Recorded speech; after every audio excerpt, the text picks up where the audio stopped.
two young women come down the hall. They are Tiffany Cole, now 33, Amelia Carr, now 30. Two separate crimes, two separate lives until they became neighbors on the notorious corridor. Step 1. The positive confrontation. The investigator tells the suspect that the evidence demonstrates the person's guilt.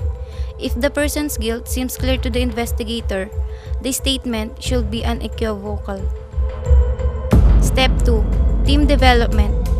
The investigator then presents a moral justification for the offense, such as placing the moral blame on someone else or outside circumstances. The investigator presents the team in a monologue and in sympathetic manner.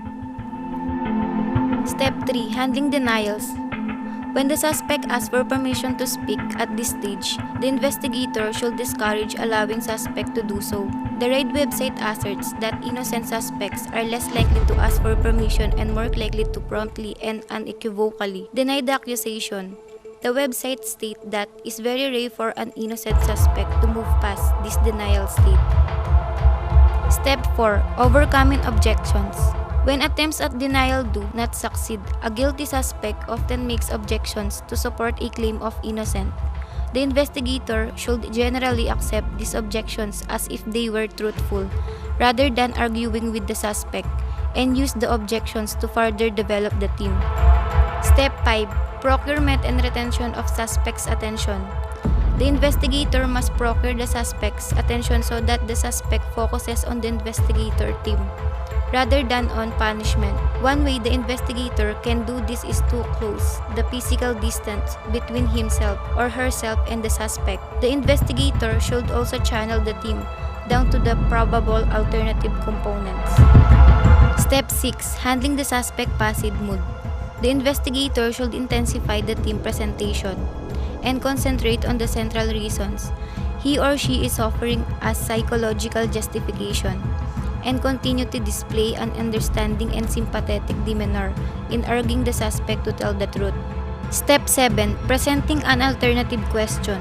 The investigator should present two choices, assuming the suspect's guilt and develop as a logical extension from the team, with one alternative offering a better justification for the crime. The investigator may follow the question with a supporting statement, which encourages the suspect to choose the more understandable side of the alternative.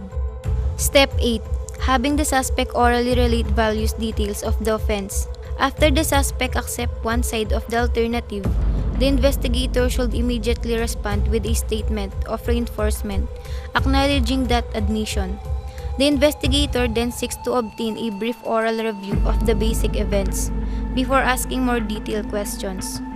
Step 9. Converting an oral confession to a written confession. The investigator must convert the oral confession into a written or recorded confession. The website provides some guidelines, such as repeating Miranda warnings, avoiding leading questions, and using the suspect's own language. It's not over. There is forgiveness and there is hope.